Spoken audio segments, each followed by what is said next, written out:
सहस बदन तुम्हारो जस गावे, हस कहि श्रीपति कंठ लगावे।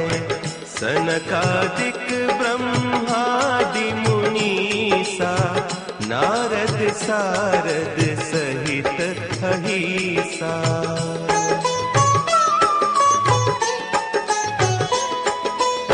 नमस्कार। हनुमान चालीसा देवदत्त पटनायक के साथ में आपका फिर से स्वागत है।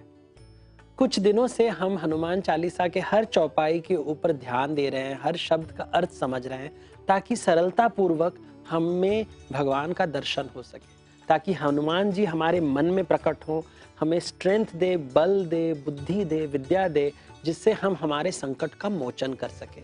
इस तनाव वाले दुनिया में यही हमारे एक सहारा है, जिसके ऊपर हमें डाउट नहीं है। बाकी सब जगह डाउट तो होते ही रहते हैं। तो आज हम 13वीं चौपाई के ऊपर ध्यान देंगे। चौपाई है सहस बदन तुम्हारो जस गावे, हस कहि श्रीपति कंठ लगावे। ये जो चौपाई है इसका कनेक्शन 12वीं चौपाई के साथ है। तो जो 12th चौपाई था, 12 नंबर का चौपाई था, वहाँ पे हनुमान जी की प्रशंसा श्री राम कर रहे हैं। अभी ये बहुत ही इंटरेस्टिंग है और ये हमारे शास्त्रों में बहुत बार दिखाई देता है। ये पता नहीं चलता है कि दर्शक कौन है और किसका दर्शन हो रहा है, कौन किसको देख रहा है। तो हम सुनेंगे कि कविता में कि हनुमान जी राम के चरित्र के ऊपर ध्यान दे रहे हैं, और फिर उसी कहानी में हम सुनेंगे कि राम जी हनुमान के प्रशंसा कर रहे हैं। जैसे मैं सामने वाले को देख रहा हूं और सामने वाला भी मुझे देख रहा है। जो भी हमारी जिंदगी में जो रिलेशनशिप्स होती हैं, इस रिलेशनशिप तभी अच्छा होता है। जो भी संबंध होते हैं, सगे संबंध, कोई भी रिलेशनशिप, हम हमेशा प्रॉब्लम होता है कि क्या सामने वाला है मुझे ठीक तरह से देख रहा है और क्या मैं उसे ठीक तरह से देख रहा हूँ। मतलब कौन किसका दर्शन कर रहा है। और जब हम चालीसा पढ़ते हैं, हम देखते हैं कि हनुमान और राम जी के बीच का जो रिलेशनशिप इतना स्ट्रांग क्यों है। जो भगवान है और जो भक्त है, उनका रिलेशनशिप स्ट्रांग है क्योंकि वो अपने आप को देख रहे हैं, सामने वाले को देख रहे हैं, सामने वाला मुझे कैसे देख रहा है। ये जो दर्शन का जो चक्र है, ये बहुत ही सरल तरीके से समझाते हैं। तो कुछ चौपाई में हनुमान राम की प्रशंसा कर रहे हैं, कुछ चौपाई में राम जी हनुमान का प्रशंसा कर रहे हैं। और यहाँ पे जो 12वीं में भी जो 12th चौपाई था, वहां पे भी राम हनुमान का प्रशंसा कर रहे थे। और यहाँ पे वो कह रहे हैं कि सहस बदन तुम्हारो जस गावे। जस मतलब यश, तुम्हारा जो भी यश है, सहस बदन तुम्हारो गाए। मतलब ये सहस मतलब 1000 लोग जो सहर्ष है, ये 1000 बदन वाले लोग। अभी ये शब्द को लेके कुछ स्कॉलर्स का मानना है, जो विद्वान लोग हैं जिन्होंने इसके ऊपर रिसर्च किया है, कुछ लोग कहते हैं कि ये है अनंत शेष का वर्णन। मतलब जो विष्णु जी वैकुंठ में अनंत शेष के ऊपर बैठते हैं, वो उनके शयन, उनके ऊपर वो सोते हैं। ये जो नाग है जिसके ऊपर भूमंडल बैठा हुआ है, इनका 1000 हेड्स है, उसका सहस्र सर है, और ये आपका यश गाएगा। ये एक मीनिंग है। दूसरा मीनिंग है कि हजार लोग आपके गुण गाएंगे, आपकी जो प्रशंसा करेंगे, आपकी जो फेम है।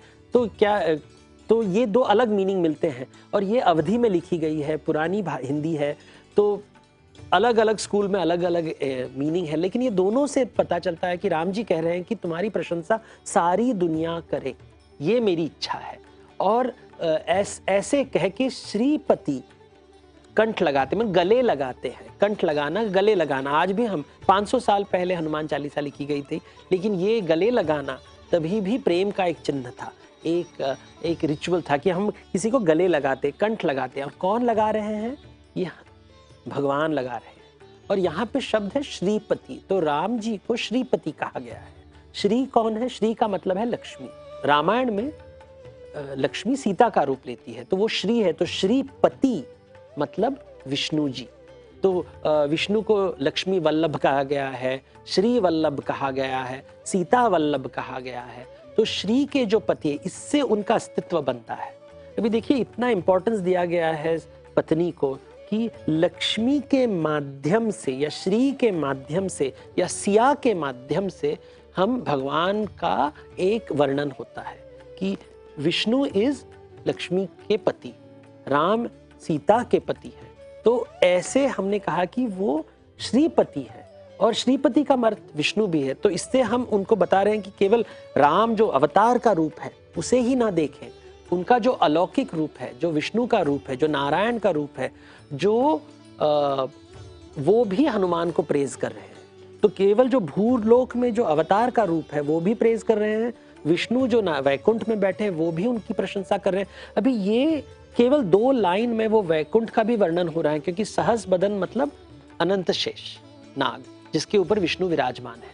तो ये एक, जब ये लाइन हम पढ़ते हैं और इसके ऊपर विचार करते हैं, केवल पाठ नहीं करते बट इसके ऊपर विचार करते हैं, तो हमारे मन में वो क्षीर सागर का एक दर्शन होता है। उसके ऊपर अनंत शेष दिखाई देते हैं, उनके ऊपर विष्णु दिखाई देते हैं, और विष्णु से निकलता है उनका अवतार जो श्री राम जी हैं, और विष्णु के बगल में जो श्री बैठी हुई लक्ष्मी है वो सीता के रूप में भूलोक में आती है।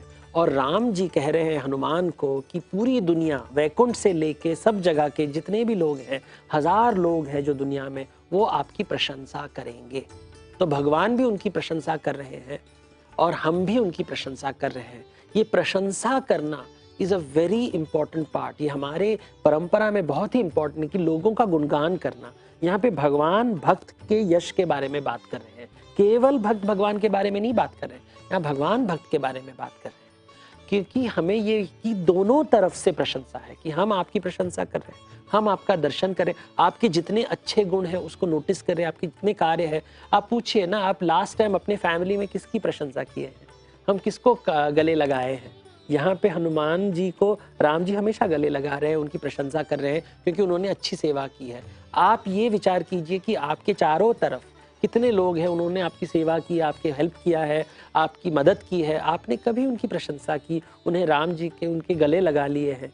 हम नहीं लगाते हैं, इसलिए हमारे जीवन में संकट आ जाता है। और जब संकट आता है तो हमको बताया जाता है कि हनुमान चालीसा पढ़िए, आप हनुमान के बारे में सोचिए और ये जाने कि जैसे उन्होंने लोगों का सेवा किया, उनकी प्रशंसा की, और जैसे राम जी ने लोगों की जिन्होंने उनकी सेवा की उनकी भी प्रशंसा की, उन्हें कंठ लगाया, वैसे क्या हम बन सकते हैं?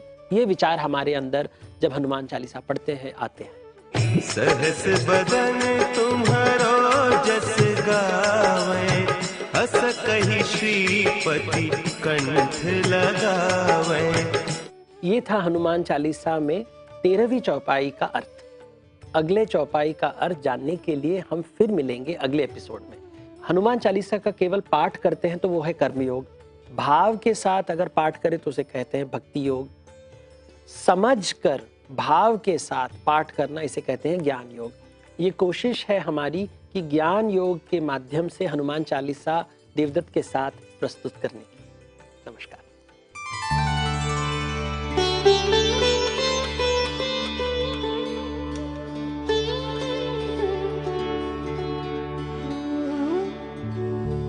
ये है एबीपी न्यूज़, आपको रखे आगे।